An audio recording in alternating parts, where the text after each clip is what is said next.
All the time people confuse my accent. I thought that I was, just that poor, lost soul, lost cause, single man. But in reality, I was that, wealthy kids who was raised in wonderful, great, house with tons of millions of francs, large family, got to travel the world at young age in, many places in my life. But that's not how I felt. I felt like I was undesirable. Anyway, I had lost so much confidence and I had nothing left for me inside. Deep inside, I knew it was different, of course. I knew when I was, a writer, an artist, all these things. But on the outside, I was not able to speak my truth. So basically, I wasn't being heard. So anytime I even tried to speak, I usually came across deep hardened assholes. Probably didn't know where to find good people. So yeah, I did come across a lot of assholes. So this will not help. Or fake, sociopath, or people just take your kindness for granted. So that's the problem. You very low self-esteem and you might want to be careful who you hang out with or who you try to reach until you raise the bar a little bit. So raising the bar will mean walk towards your education, walk towards your goal, and first of all walk towards you traumas, your trials, what's going on that you feel that you are so undesirable and you have such a low self-esteem. So walk towards those things and stop looking for approval. I always say that, stop looking for approval towards anyone. Big mistake, looking after men for that, big mistake. So, and your family, you might love your family, but a lot of people get stuck on that. You looking for approval towards your mom or your dad, or your uncle or your aunt, or maybe some brother and sister, and then they forget it's real. How long are you willing to wait until you decide to leave? So that was me. How long? 15, 20 years, almost 20 years. 20 years of my life almost. Doing every single thing I could in my power to feel that I was doing the right thing, that I was going to be approved, and they were going to be proud, and I was doing enough, and all of these things. But for some reason, it was never enough. So it didn't matter how much I did anyway. I needed to do more. So to the point of exhaustion. And after I was exhausted, I was tired. And after I was tired, I started to, feel sad. And, and the rest just went towards solitude, loneliness, all these things that bring us to despair. And then you start losing touch with reality, you lost touch with yourself, you lost touch with your friends, you just don't believe in yourself, that's all. You just lose all of the good feeling that you're supposed to be feeling about you as a great human being. So you have to rebuild yourself. So you gotta, me, the one mistake that I was making was always trying to seek, it wasn't just men, but it was always trying to seek approval by a group of strangers, or being in a crowd, or being on a YouTube video, or being on TV, being on the stage. I was always deep inside my soul. I was always seeking to be a superstar, a big movie actress, a backup dancer, I don't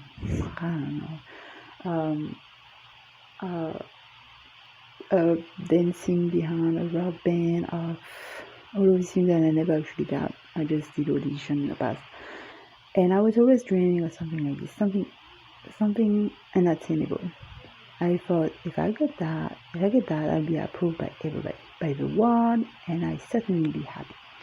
So I always was chasing after After someone would see me out of the blue, a producer, and they say, come on, we're gonna make that great movie with you. Oh, I know you are the right person. So it was just a stupid little childhood dream that you have when you start going to your first audition. You think, oh, I'm gonna be discovered. So I was always chasing for something like that. And then when it wasn't that, when I grew up, it was more about, I'm going to be the next big designer, or the next big journalist, or the next big face on TV or something. So it was always about like being seen. Like, why they need to be seen so much? So it's that same feeling, like what was that feeling that I was seeking to get by being seen by lots of people? The same feeling any actor is looking for. That powerful feeling of belonging. If you out there in front of millions of people and they like you and they applaud, then it makes you feel like you belong, you are worthy, you are desired. So you get all this feeling all at once, and all this great, I mean, it's just pure 100% high satisfaction that you get right away, even though, you know, they're just a bunch of strangers who don't really know you, because, you know, you'll be playing a role. But that's the feeling that I was always seeking, which I don't seek anymore. It hasn't been very long when I realized that none of those great things that I thought would make me a big success matter. They don't matter. I don't care about them. And it's just a childhood dream, you know, fantasy. Well, in order for me to feel different, I had to grow up. I had to grow up in my mind. I had to be able to evolve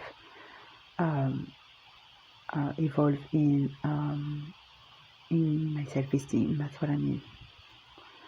So when I did that, suddenly all of this desire to be on a big stage someday was gone. Somebody could ask me tomorrow and say, here, you go behind that camera, and it's like, you know, and tell us what happened. And yeah, I still enjoy it and I still smile, but I don't need it. I don't desire like I used to.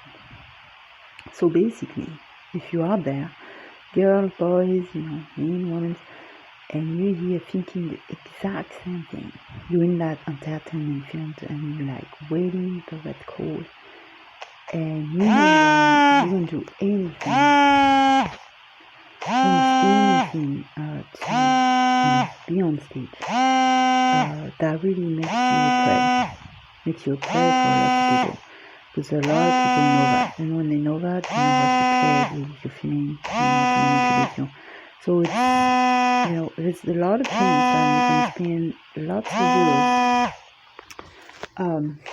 doing that, trying to please people when not even in the power to do anything for you to get you on stage, but you didn't know that. Because when you desire something so big, you blind yourself. It's like when you desire to have a perfect husband, you can blind yourself to see who that person really is. So yeah, I was just reading about 2018 Bachelorette Becca, and when she got engaged with what's his name, this guy, and she was so in love, and they just went on and come back to all this news and celebrity post commercial and stuff, and they will just always say how great they're doing and how they can get married and how they're gonna have babies and stuff, and it turned out that the guy is a fake. So he's a fake, and he's just a racist and sexist and all this. So it turned out that, and there was a lot of sign, a lot of people saw the sign. He was always writing comments about weird stuff, but she didn't want to look at the sign. She was so under the illusion that this guy was a perfect guy that she didn't want to see it. So that's kind of like an example. Another example. Can't think of anything right now. But alright, so let's see. Okay, I did 40 minutes long, so I'm gonna have to shut this down. Boom, I hope and this helped some of you. Had no preparation on this one. Often I like to prepare, but sometimes you just speak from the heart. You don't have to always over prepare. So if you're interested in learning to become a podcaster, please join me on my free podcaster group class tonight on my group on Facebook, A New Day, New Story. So I hope I see you there tonight at 6 p.m. Eastern Central. And thank you for listening. And again, please share, like, comment, and review a website. And I'm giving someone a $50 worth grocery anywhere in the United States for someone who sent me MP4 3-minute, 4-minute video so I could, the best one will win, so I can upload on my YouTube channel. Again, my YouTube channel is Super Candlefully. So the winner, make sure to leave to email me that video. The winner will get $50 of gourmet and snacks and chocolate food sent to them. And the one who sent me videos but they didn't win will still get something. So I will still send you a gift. Alright, so thanks for listening, and I see you next time. One last thing. I might have this great person. She is a host of a travel and lifestyle content group in Cleveland, Ohio, and she invited me and other people in a brand new meetup group on meetup.com in Cleveland, and it was amazing. It was an amazing place called Sozo City, and where they brought some hot chicken tender sandwich for us to try, and then we get to review them, and then we get to discuss about travel content and with it. So she's going to be doing a podcast with me shortly on travel and on her experience in Morocco and a bunch of other things. So it's going to be exciting. All right, so I see you all next time on Vanessa's podcast.